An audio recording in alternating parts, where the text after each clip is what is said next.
I'm Julie Ross. And I'm Gregory Abbey.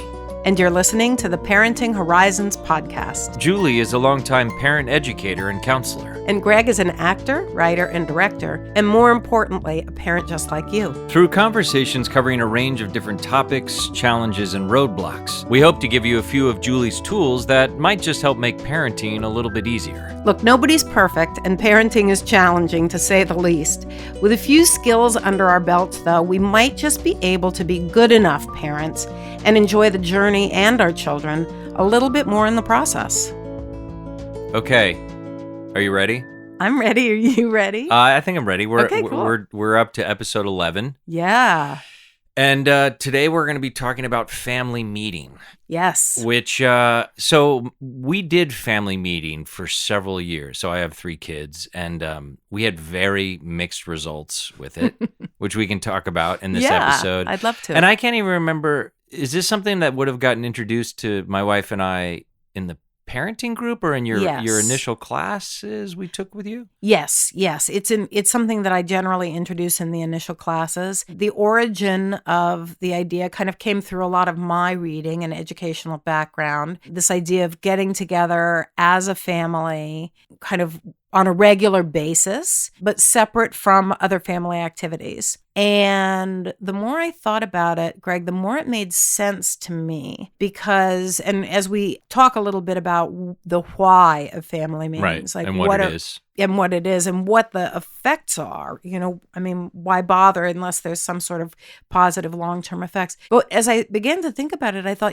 kids are super aware of meetings and have been introduced to meetings from preschool on. So you mean that this is something that would be familiar to them? So it's okay to introduce this as an idea? Like, what does that mean? Right, exactly. Well, for example, in a preschool setting or even a kindergarten setting, generally there's what they have, they have some form of morning meeting. Sure. And so at morning meeting, there's a structure. Mm-hmm. The kids come in, they may have free play for a little while, but then they sit together in a circle and somebody's the weather person and somebody's the attendance taker. So what happens during these meetings in school and translates to the family as well is that kids develop a real sense of community and a real sense of contributing to that community, to something that's bigger and more important than they are. So in other words, instead of kind of the world revolving around them, they are participating, they have accountability, and they have ownership of the environment. And I find that that's so incredibly helpful in the preschool. Otherwise, you don't have bonding. Otherwise, you've got a bunch of, wild ragamuffins. Individuals. Yeah, wild ragamuffins running around doing the things that kids do, right? So that's probably why they start to introduce that in preschool, I guess, right? To give that idea. Sure. That we're part of a larger world, a larger community outside of ourselves. Exactly. So when I started thinking about it in terms of family, it made sense to me because family is one of those things that comes together not by accident, but that isn't as thought out as a school classroom. What do you mean comes together? So I think a lot of kids grow up in families not feeling like it is a collective? A collective. Okay. And in fact, there's a lot of research to bear that out, that kids often feel more connected. And I think we've said this in a previous podcast. Kids often feel more connected to their peers in the media than they do to their actual family. Right. And so you have to ask, why is that? Well, peers in the media have pretty spelled out rules for how to belong. So you wear this particular brand, or you behave in this particular way, or you look this particular way, and you belong. So it's like these ideas and values that they can sort of latch onto. So I guess the family meeting is about ideally introducing maybe your values as a family to everyone. Yeah, that's one of the most important parts of it, I would say, but also providing an opportunity for the kids in the family, no matter what their age, to contribute to those values or to discussions in the family or to problem solving in the family. So a discussion from let's talk about where we're going to go for vacation, let's say. Right. It gives them the opportunity to have a say. Now, that it's very important that our listeners don't think that that means that kids get their way. Right. Or dictate how things go. Right, exactly. It's important that kids have a say, but the parents still remain the leaders in the family. So why do you introduce this concept like so early on? If someone comes to the group, takes the initial workshop with you, family meeting is an idea that you introduce and give to parents as a tool. We definitely did it. Why? Why do you think it's important? I mean, you've touched on it already a little bit. Is it about this? Because you've also talked about this idea that if in a family, let's say it's 2 parents and 3 kids, that if one family member is suffering or feeling disconnected or out, it affects the whole organism of the family. Right, exactly. So family meetings are kind of a neutral space where people can bring their ideas, their feelings, their thoughts, their, concerns without being judged. So that's going to be an important component. You can't just willy-nilly have a family meeting and then use it to say, and you did this wrong, and you did that wrong, and you did that wrong. So you mean family meeting isn't about throwing aspersions at each other? That would be correct. Okay. No aspersions. Great. No criticism, no judgment. It's a safe space. It should be a safe space. Ultimately, in the way families really want to try to be a safe space in general. But the thing is, we're all so busy, Greg. I think during the pandemic, people were at home together more. Really intertwined. So I don't know that the need for family meetings was quite as great as it is outside of the pandemic. But if you think about a typical post or pre-pandemic life with kids, I mean, you have 3.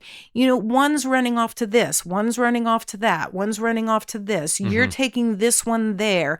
Your wife is taking the other one to a different place. The third one's going with a friend. It's such chaos that it's very difficult to actually find a quiet. And I'm only talking 20 minutes. I'm not talking like 5 hours. Sure. But to find a quiet space where you can check in with one another. Yeah, it feels kind of grounding when it's working really well, especially when everyone is running a million different directions. And I think this idea that it's an opportunity for everyone to participate in the family and like what's going on, right? Right.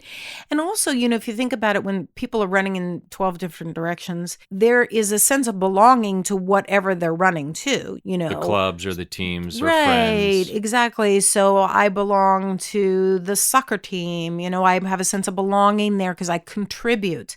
I'm going to come back to that word, making a contribution to something. I contribute there. Or an art class, I contribute there. Whatever it might be. So you're setting up this idea that you're contributing to the family. Right. That's what part of what the family meeting is about. Exactly. I would imagine as you're sort of describing this sort of belonging you feel like when you're in a soccer club or with your friends or, doing the play at school. Is it the idea is that you're sort of trying to form that at home, especially when everyone, is running a million different directions? Absolutely. And the thing is, and kind of what I meant before about the family being kind of thrown together accidentally, it's not quite the right verbiage to use, but there is a purpose and a direction to a soccer team. Yeah, right? you mean you have a scheduled practice, you have drills you run through, obviously. Right. You have to be there, accountability. You have rules. Right. There's structure. There's a sense of, contributing to a success or a win, right, for that. But the family doesn't naturally have that. Right. In the way that school does or soccer does or the other activities that kids can get invested in. So that's what this is about. This family meeting is about. So let's say you're introducing this as an idea to a parent or parents that have come to you and you're like, hey, this might be an advantage to your family to do it. What do you say to them? How does it manifest? How do you begin this? So what I tell parents is I say, first of all, I have had a lot of objection over the years to the words family meeting. People seem to have an allergic reaction to that. Okay. So I I mean, because it feels like another chore? Yeah, it's too formal, it's too structured, it's too whatever. I don't want to have another staff meeting in my week, I mean, most of people's work experiences of staff meetings are really awful. Yeah, They're sure. brutal. I mean, I remember before I went into business for myself, staff meetings at the not-for-profit that I worked for were awful. So, so they have this kind of allergic, abrupt, oh no, I'm not going to go for meeting. that. Yeah. Right. Or, oh no, my other parent is not going to go for that. So the first thing I say is call it whatever you want. Mm-hmm. I don't care. You don't have to call it a meeting. I think it's convenient. I called it a meeting only because kids are familiar with that language, because they have morning meeting at school. But if you're getting pushback, I think one of the big ideas, and I'm going to talk about part of why it worked for us and part of why we had trouble. Mm-hmm. What you just said was, if the name family meeting doesn't work, use something else. I like this idea is like, we're going to lay out, because you have really specific ideas about how a meeting should go, but It seems like the key, and I think we sort of failed in this a little bit, was having some flexibility around what family meeting means. So we're going to lay out in this episode, like, this is how you could do a family meeting. Wouldn't you agree with that? Is that, 100%. I mean, it feels like that's what you're saying. Even with the name, you're like... Right, exactly. No, 100%. I think rigidity in general, when you're addressing parenting, any part of parenting, rigidity is probably the worst thing that you can do, is to be rigid about it. Around any of these tools or techniques that we talk about in every episode. Yeah. So you have aspirations about how something can go. Right. Goals to meet that you want to try to get to. Right. I mean, I think we talked about it in terms of the mother who, took very much to heart not telling her son that she was proud of him. Because she didn't want to overpraise you. Right, because she didn't want to overpraise. She wanted him to feel good about himself without her doing that. And she was too rigid with it. I mean, she wound up with a teenager who said, "You're proud of me? I had no idea. You've never said that." So we don't want to be rigid with any of this stuff. It's all trial and error too, I feel like, right? It really is. And obviously, every child is different. Every family system is different. So you have to be flexible enough, especially in the beginning of introducing this idea of whatever you want to call it, family gathering, family time. Family get together. I mean, I have one family. Yeah, right. I have one family right now that calls it tea time. And they literally sit down with a cup of tea, and they sit down with some cookies, and they have tea time. Fabulous, So what's the main benefit of it, you think? I think the main benefit is that it creates this sense of belonging to something bigger and more important than you are. And that sense of belonging is to the family. So I have a secondary thing, though, that I think it's important for, and a tertiary.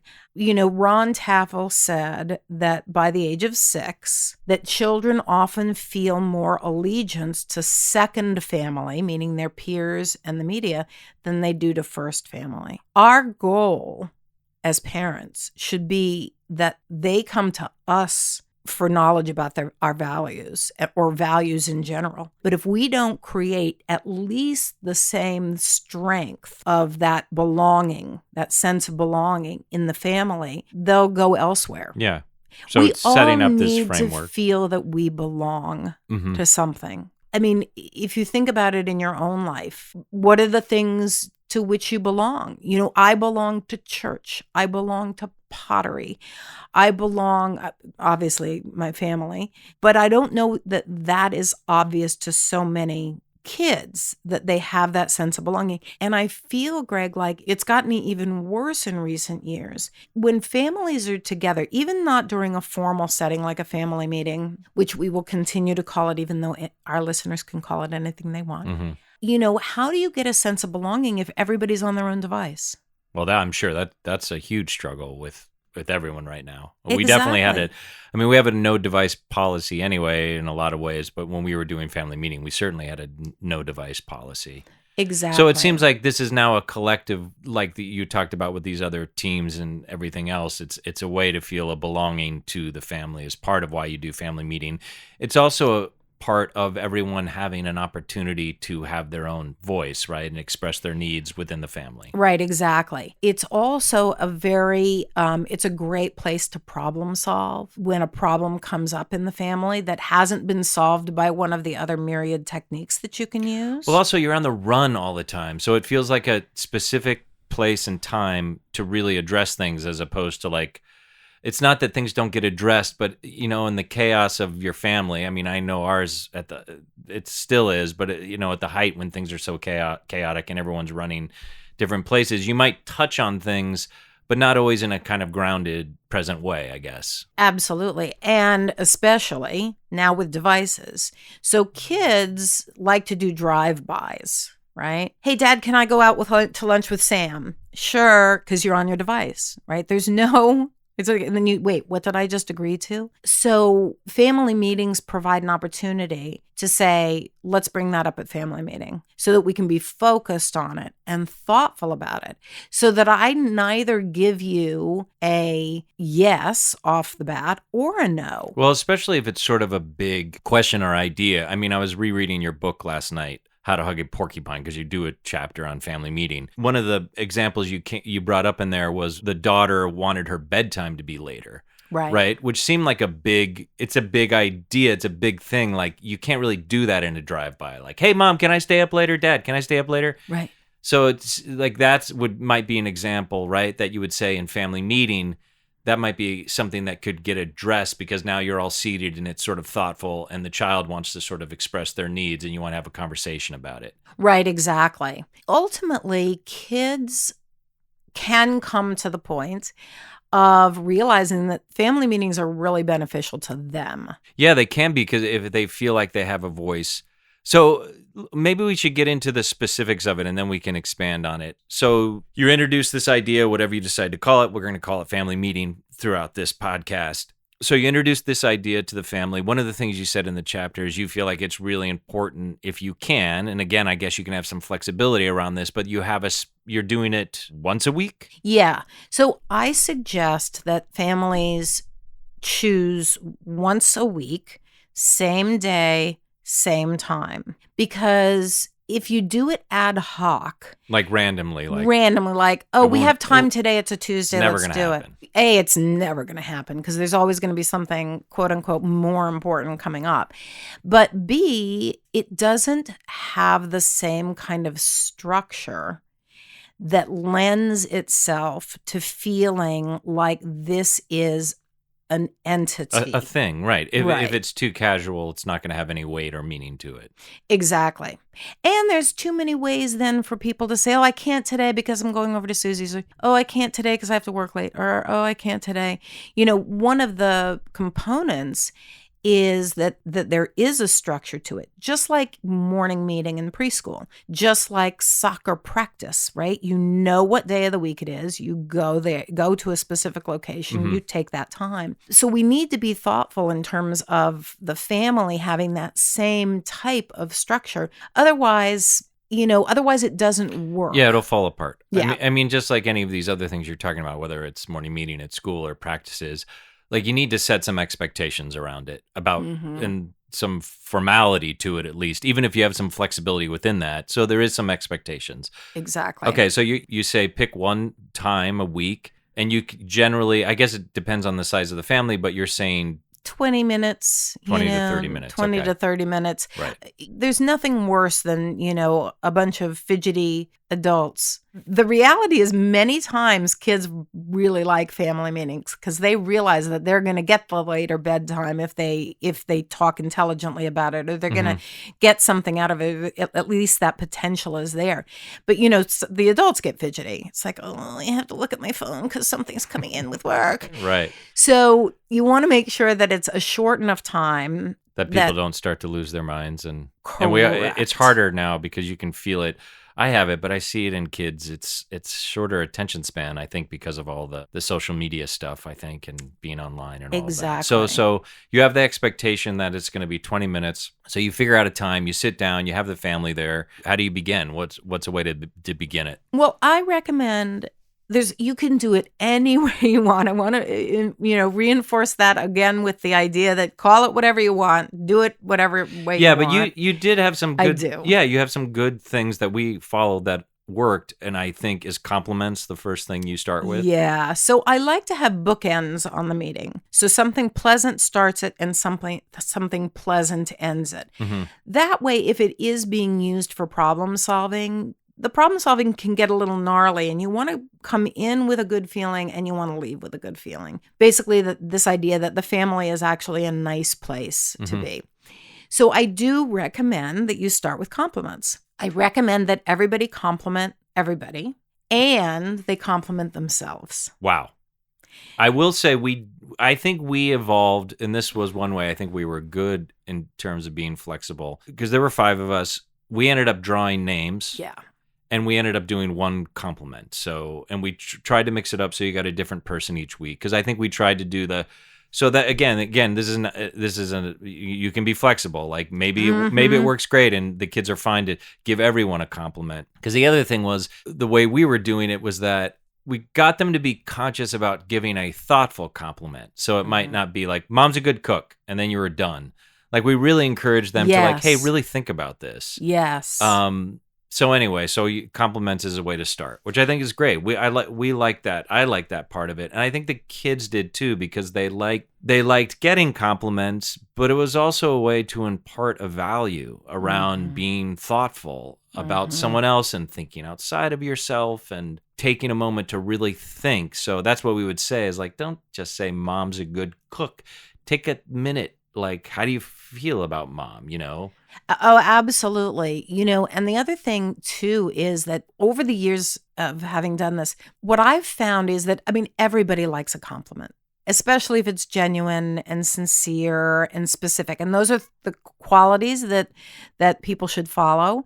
You need to make sure that it's genuine, something real, that you're not making it up, that it's sincere, that it's spoken in a sincere manner, and that it's specific. So mom's a good cook is too general, right? But here's what I find just wonderful about compliments. They're really for the benefit of the person giving the compliment. If I give you a compliment, Greg, right? If I sit and I'm thoughtful about one thing that I appreciate about you, I'm going to feel closer to you. You're going to like getting the compliment, but I'm going to feel closer. Yes. I think it's also about, that's why I'm not in AA, but they talk in AA about, like, if you want to build self-esteem within yourself, do some service. In a way, it's right. Don't you think that's part of the idea? Like, that's almost a little bit of service. Anytime you can think thoughtfully about someone else, it makes you feel better about yourself, especially and I could see it in my own kids, who sometimes obviously would have conflicts among each other, but like when this one child would give a compliment to the other child, it sort of affected their relationship, and I could see the child who gave the compliment feeling better about themselves, if only because they see how lit up their brother or sister got. And also the person who's giving the compliment feels better about the other person. So in my groups, back when they were, longer in length, in terms of groups used to be 10 weeks long. The world got busier, then groups were 8 weeks long. The world got busier, now they're 5 or 6 weeks long, right? But we used to do what I called an encouragement circle, which is that on the 6th session out of 10, everybody in the group, and I didn't prepare them ahead of time for this, my bad, my mean, but they would have run if I had. We did an encouragement circle. We acted like we were a family, and I went around and complimented everybody in the circle. Of course, I'd had some time to think about it. Not a lot. I didn't script it. And then everybody in the group had to then compliment, either if it was a small group, everybody, or compliment the person next to them.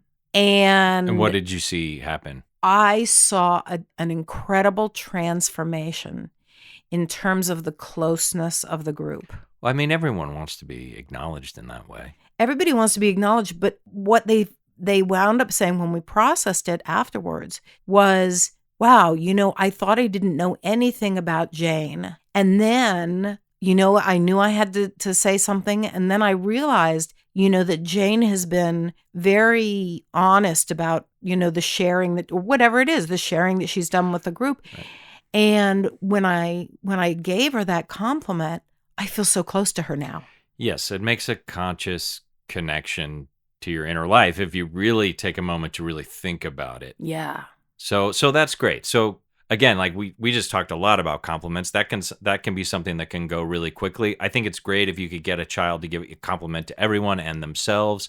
We definitely evolved to a point where it was like, okay, we're just going to have them do one. Well, your family was too big. I mean, it's not too Yeah, with big, 5 of but us, with 5 of you, that it would take a the while. full And the drawing 20 the minutes. names was sort of fun. It was a fun way to start. And so, okay, so now you've done compliments. The next step is maybe old business. Yeah, so what I recommend in these family meetings is that someone take notes. Yeah, we had a journal. We had a Mhm. journal, and I think we'd also take turns, although I think my wife ended up doing it mostly. But yeah, it was kind of taking brief notes.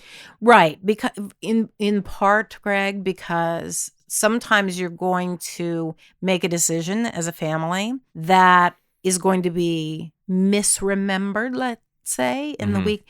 So, for example, maybe you're talking about allowances, or maybe you're talking about, a party that's coming up in a couple weeks, and what the child hears you say versus what you actually said can be two different things. Mhm. So when they say, you said I could be out till 2 a.m., or you said my allowance is going to be $1 million a week, you can say, well, let's look back at our notes. Right.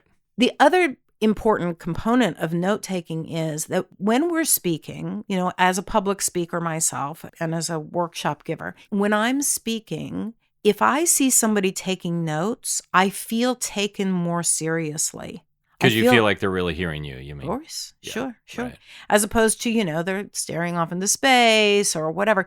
So when we take notes in the meeting, whoever in the family decides to take notes, the other members of the family feel that they're being taken seriously when they speak. And there is part of that contribution, that sense of I'm contributing. Oh, look, it's being written down. I have a voice within this unit of our family. Exactly. So part of that journaling is that, after compliments, you can go to old business. And that might be, now you're reflecting back on, hey, last meeting we talked about, your bedtime, or where the allowance is going to get higher, or where are we going to go for a vacation. Is the idea then, as I sort of remember this, is there anything else we need to discuss around that idea? Right. So it can serve as a check-in. Like, I know that we said that we'd move your bedtime 15 minutes later. Last time, let's check in, see how it went this week, see if that's still feeling okay or if you're feeling more tired. So it can be a check-in about something, a decision that has been made. It can also be like with 20 minutes, you're going to have to table some stuff. You're going to have to go, we didn't get to that today. We'll get to it next week. I'll write it down so that we come back and we, put it on the kind of agenda, if you will, for the following week. Because if you feel like it's going to be, because some of those things could be a really big discussion. I love that checking, because in the book, you use the bedtime, which was great. So her bedtime was 9. I want it higher. All right, let's go to 9:30 and see how it goes. So a week later, they were able to say to the child, like, okay, how did it go for everyone? How did it go having your bedtime later? Oh, it went pretty good. Okay, we're willing to push to 10 o'clock. So, right, exactly. And part of what can happen in that discussion, because it can almost sound like you're only focusing on one kid. But let's say you say yes to the bedtime being at 9:30, but the other sibling in the family says, after a week of it, says, well, it didn't go so great for me because they were up and I couldn't go to sleep and I did want to go to sleep earlier. Right.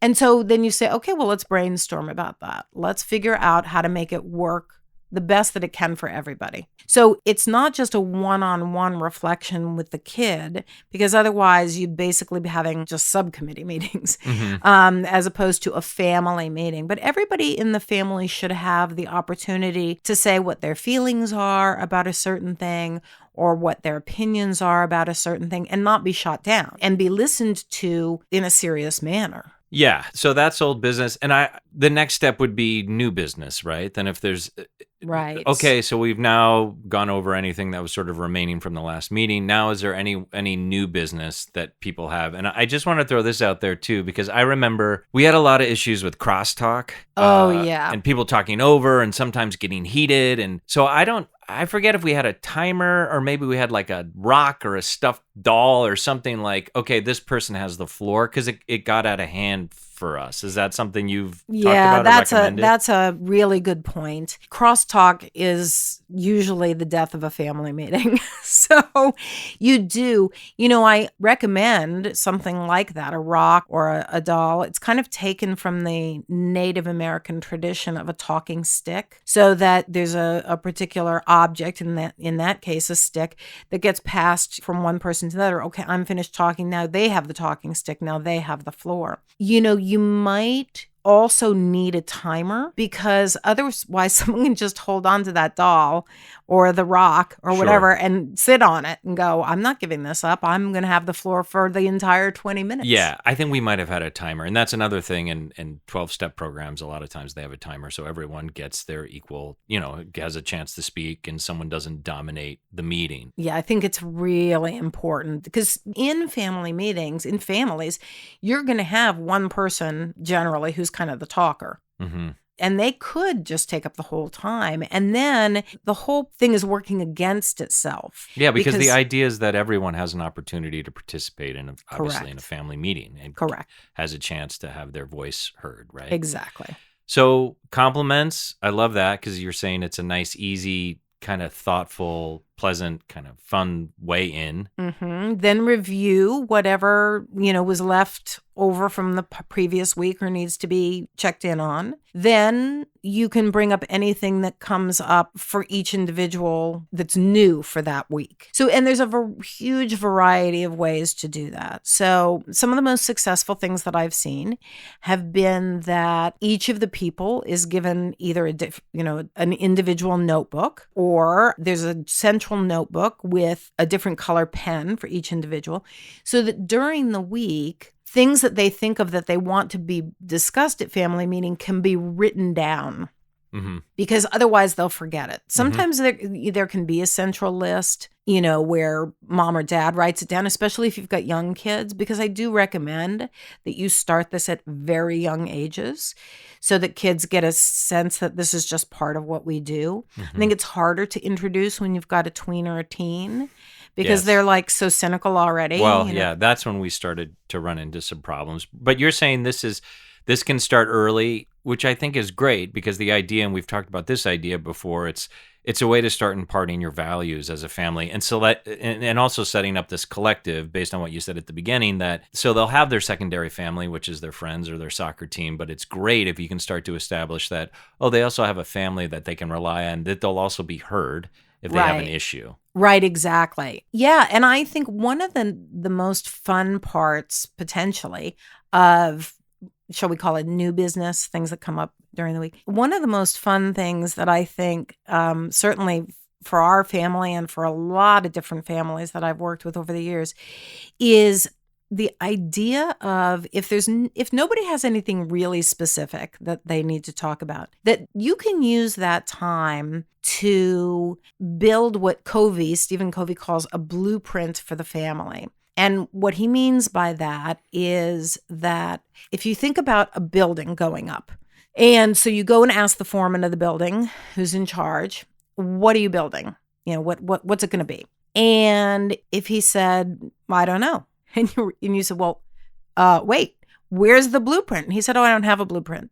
You don't have a blueprint? What do you mean you don't have a blueprint?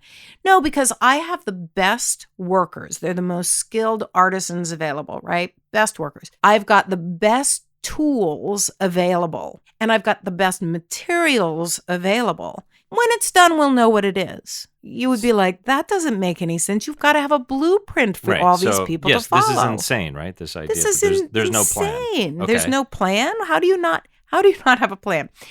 So Covey, I think quite cleverly, links that to the family, that we're not a building, but we are an entity. Mm-hmm. And if you don't have a plan, you can have the best materials. You can have, in the form of the raw materials of your children. You can have kids. the best kids, best tools and techniques. You can have, everything can be the best, but if you don't kind of know what you're shaping here. So what do you mean, though? What does that mean as a blueprint or plan for your family?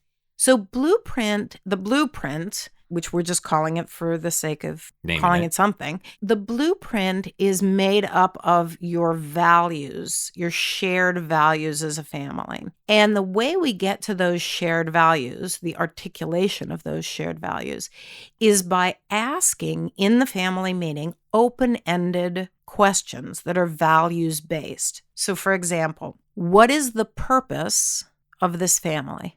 I mean, if you just sit for a minute and think about that question, that's kind of mind-blowing. Yeah, heavy. When I thought about it, I was like, I don't know that I have an answer right now. I'm like, what is the purpose of our family? But that's a good one. Yeah, what is the purpose? And allowing everybody to answer that. There's also, and I'll use this as an example of how young children can even contribute. Another values-based question would be, who are our heroes in the family? And why? So when we asked that in my family, right, and I want to use this as an example of how young kids contribute. My son was about 4 and my daughter was about 9. And so we said, who are our heroes in the family? So my daughter was learning about Harriet Tubman and the Underground Railroad in 4th grade. And she said, well, I think Harriet Tubman should be one of our heroes. And so we said, why? And she talked about the bravery and the courage and, the standing up for people who, are marginalized. And great, so Harriet Tubman has been a role model, right, for our family, that kind of those characteristics. My husband came up with someone. I came up with someone. That's not even the important part of the thing. My 4-year-old, right, had just been sitting there quietly scribbling on a piece of paper because they were 4. Right. So I asked my son, do you have an idea about who one of our heroes should be? And they said, yes. And I was kind of surprised because they were 4 and they were doodling. And I said, okay, who? And they said, Mickey Mouse. And I thought, what? Mickey Mouse, of all the commercial, right? Well, that doesn't, I don't know. But I kept my mouth shut and I said, well, tell us why you think Mickey Mouse should be one of our heroes. 4 years old, my son said, because he makes us laugh and laughing is important in a family. Wow. So even very young people, young kids can contribute in a meaningful way. We wrote Mickey Mouse down. Laughing is important in a family. And that's one of our values, to laugh together, to have fun together, right? So the values-based questions can be anything you come up with. There's a whole list of them in my book, How to Hug a Porcupine, but anything from the purpose of the family to who are our heroes, how do we want to be remembered as a family? If somebody were to say, the Ross family is, and fill in the blank, what would they put in that blank? These are great. So these are open-ended questions that are values-based. Right. And as those begin to coalesce, they become a blueprint that you can hold your child accountable to. So another example was we had a kiddo who was my daughter's best friend, and we often included her in our family meetings just because she was often there because her mom and I kind of traded off for childcare. So I had noticed that the 2 girls had been making fun of their school bus driver, like before school, before he got there. And they'd been using his name and making up stupid rhymes and, nothing filthy, but just not nice. And so in a family meeting, I said, so here's our values-based question for today. How do we want to treat people who are outside of the family? And is that different from inside the family? Big, long discussion. You knew this, you did this on purpose, knowing that this was going on with the bus driver. Yeah. Although it's one of the questions that I think people can ask. So, they said we want to treat them with kindness and we don't call names. And if we have a feeling about a person, we talk about the feeling, but we don't put down the person, blah, blah. Wrote it all down. The next week, same behavior with the bus driver. So at the next family meeting, the kiddo was there again, Emily's friend. And we sat down and I said, I noticed something. Remember last week we talked about how do we want to treat people, and here's our answers. Here's your answers. And I said, but I noticed that you were, making fun of the bus driver's name. And I don't think that's in line with what we said. So today we need to think about, between now and next week, we need to think about whether we want to change the behavior or whether we want to change what we value. And that landed with them, I imagine. Oh, my. Well, of course, they were sinking down in I their bet. chairs. I wasn't trying to shame them. Yeah, but of course. But you're trying to, and like you said, this is the idea that you're trying to impart some values and how the family functions, lives in the world. Precisely. And that can work to good effect in families when you say, as a family, how do we want to treat one another, right? Because siblings are going to fight. But if we say the way we want to treat one another in the family is by using I statements, saying, I feel this or I feel that, not you're doing this or you're a horrible person or calling names. Once that's been established, it becomes part of the blueprint. It becomes part of the values that they've contributed to, that they've been a part of creating. Right. And so they're more likely to live by those values. Okay, so that's another option. You're saying when you're talking about new business, if there's not a lot that comes up, you can do these value-based questions that sound great. They're sort of open-ended. I can kind of remember some things getting out of hand, especially if it was like maybe a conflict between kids or if it was a really big problem that you couldn't necessarily solve in family meeting. I imagine that, is it okay to have like a breakout room about it afterwards? Like maybe you and your parent deal with the child individually, because sometimes those things you could do 20 minutes easily on one topic. Is that something you can do? Yeah, I jokingly call them subcommittee meetings. That it's like if the whole meeting's getting hijacked by one issue, it's like, let's take this offline. Let's pull it over to the side, and we don't even have to do it right now. But let's talk about things that are central to the entire family. Right, because things can start to steamroll and get out of hand, especially if it's sort of a big, deep issue. So it's okay for mom and dad to circle back with that at another time. Absolutely. Absolutely. And that speaks back to the flexibility as opposed to rigidity, because otherwise you're going to be stuck there for hours discussing something that's not resolvable in a short amount of time. Okay, so we've done old business, we've done new business, we've potentially done value-based questions. What's another thing that how do we start to end the meeting then? Are there a few steps left? Yeah, I mean, I also like to take care of allowances during a family meeting. Now, not every family is capable of giving their kids an allowance, so then this does not apply. There's no reason that you have to give your child an allowance necessarily. But if you can, right, it's better than just buying things for them. So if you have enough means that you are, your kid comes in and says, I want a Starbucks, and you're like handing them cash. Or if they say, I want to go out, for pizza with my friends, and you're handing them cash, then that money should really be money that's given to them in the form of an allowance so they can learn to manage money. Yeah, I think that's a great idea. I mean, I think we need to do this one as an episode on its own with allowance. I do too. But it is an idea. I think in a couple episodes, listen to us, because I think we should talk about this. I really like this idea because it's sort of complicated. Like, well, there's a few things. That first of all, the child's going to be excited because they get some money at the family meeting. Yes. But then the allowance is not, you've talked about this too, and I think we need to go into an episode so we can really talk about this, but that it's not necessarily connected to doing chores. It's more about teaching the value of money. That's what you were sort of saying, that if you're just sort of giving money out anyway, if they want to get a slice of pizza or get a coffee with their friend, that if you give them it in this specific way, it's just there's more form to it.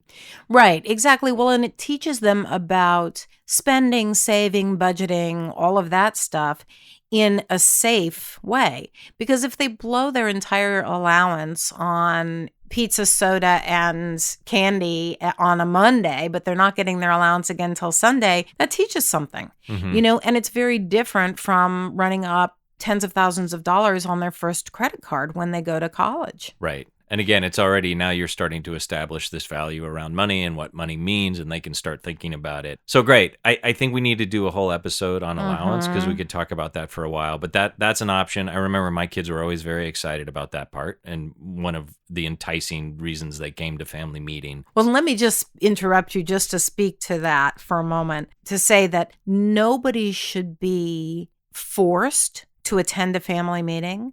But if that's where allowance is handed out, they'll come.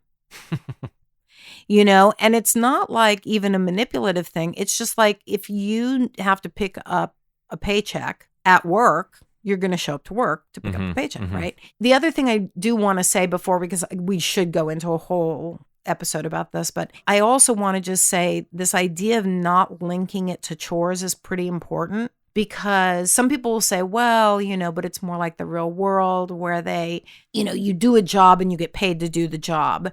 So if they get paid to make their bed in the family, it's similar to the real world. The problem is that in my experience, the kids will give up the chore eventually because the allowance isn't that important. Mm-hmm. So now they're not learning about being responsible in the family by doing things that you're supposed to do to help the household run, i.e. making your bed or putting dishes in the dishwasher. Right. What you're saying is just be part of being in a family. Precisely. So they're not learning about that. It's not connected to money. Yeah. And then if they stop doing the chore and you stop giving them the allowance, then they're not learning about money management either. It's a lose-lose situation. Yeah. In your experience, it doesn't work out as well when when the allowance is tied to chores. Ever. Good. Okay. We definitely have to do a deeper dive on that. So I want to get into some of the complications we ran into, but the last thing you would say is you end with something fun, right? Is that where we're at now? Right, exactly. Meeting? So this is the bookend, right? That the compliments are the front end of the bookends, and this doing something fun together as a family. It can be something super small. Like, I know a family who would put all their hands in a circle and then throw them up, do a cheer, I'm trying to think. We did a lot of different things. We would, if they had the patience for it and it had gone well, we might do a card game. We might do a game. Mm-hmm. We did a lot of family dances, which could be hard with teens, but we made it kind of ridiculous and maybe it would be only 30 seconds. So yeah, you can get really creative with that. Yeah. And also read the room, and what they're willing to do. Precisely. And you can go from complex things like we would go swimming afterwards, we'd take all our suits up to the gym, to the pool, and we'd go swimming. You can do something that's lengthy. You can do a card game, and you can just do a hug or great job, a high five, everybody. Mm-hmm. It doesn't have to be expensive, and it doesn't have to be extensive, time consuming. Right.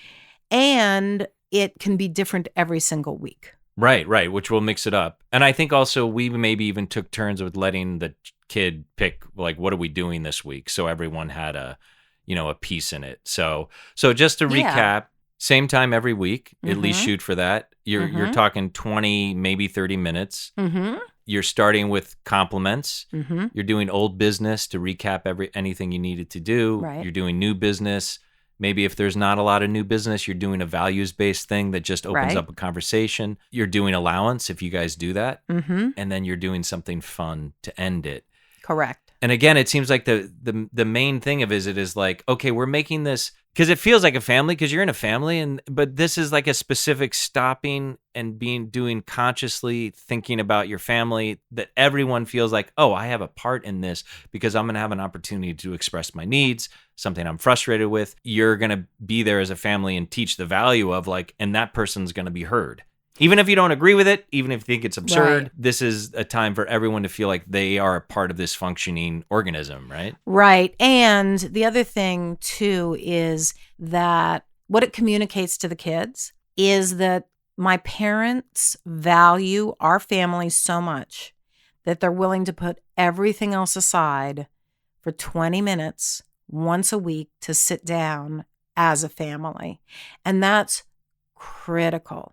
Because there was a book, I'm blanking on the name of it, but it was little sayings written by kids, right? Mm-hmm. So that's the author had compiled. And one of the kids said, treat me at least as well as you treat your clients. And I found that heartbreaking. And I think a lot of kids today think that they're not the most important thing. That the family is not the most important thing, that their parents' jobs are the more important thing, that their parents' friends are the more important thing, that the charity work their parents do is the most important thing, right? And that the kids are an afterthought. And I'm not saying to make the kids the most important thing, but make the family the most important thing. To send that message is critical. That's great. Well, there's two things. I do want to say real quickly, because I forgot to say in terms of new business, one of the things you talked about is expectations. Because even when you're doing something fun, you brought up vacation. Like, let's say you're taking a family vacation. So on the page, like, that's going to be great. We're going to go on a Disney cruise, or we're going to a resort, or we're going, wherever you're going. To take the time in family meeting to say, like, what is everyone's expectation of this vacation? Yes. So everyone can, this is what I want to do. This is what I hope to do. So even when things, it doesn't have to be a problem. It can be something that's really fun.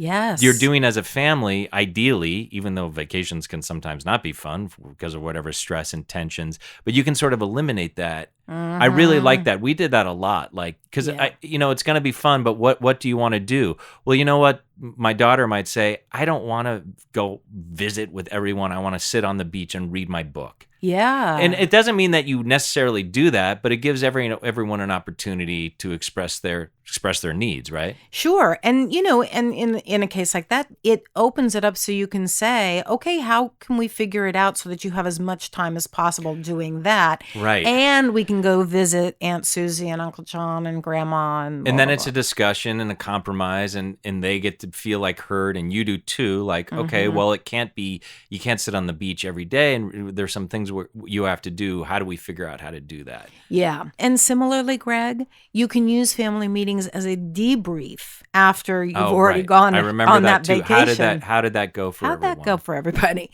Right. So that you can kind of plan ahead for how it might go differently the next time, because you want that feedback. You don't just want to go, oh, thank God that's over. Sometimes vacations like Disney and stuff are fun. Sometimes vacations to relatives can be trickier. Yeah. Let's say. I mean, I've been on a few cruises, and part of it, the wild, or I guess this isn't fun, but by like day 5, you see people completely melting down. Yeah. Because everyone has an expectation that it's supposed to be great and fun, and part of it is, but it can also be hard. But I just think, family meeting's another place to talk about expectations about events that you guys are going to as a family, which I think is great. And then how things went. So then that helps you rebuild expectations for the next time. Yeah, and adjust, like, maybe how can we do this better? Yes. If you hear that. I mean, I guess, the complications we ran into, and I just wanted to throw this out there for people who are going to try this, is that I think, first of all, is that my wife and I maybe had different ideas about it. So I think that's part of it too, is you getting on the same page. I think I found her too maybe rigid around it sometimes, and she found me too lackadaisical about the family meeting. And I think both were true,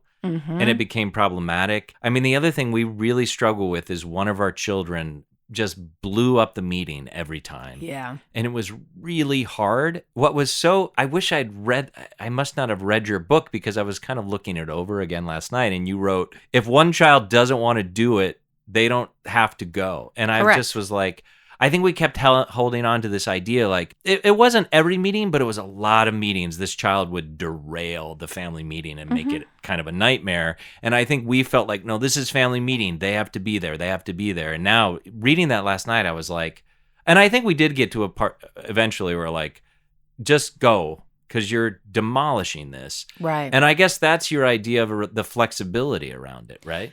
Right, exactly. And this kind of spoken or unspoken guideline that not everybody has to attend the family meeting. I mean, you should aspire to that, I think, for sure. Of course. But, like, it got so extreme that it was destructive.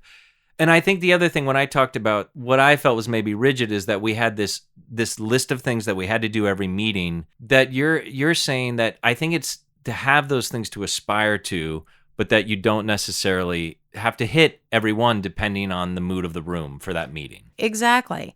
Use it as a general compass that's going to point you in the right direction, but don't try to follow the exact route. You're going to have to go around things. It's like an airline pilot, right? Going from here to San Francisco. They have a compass. They have a general flight pattern.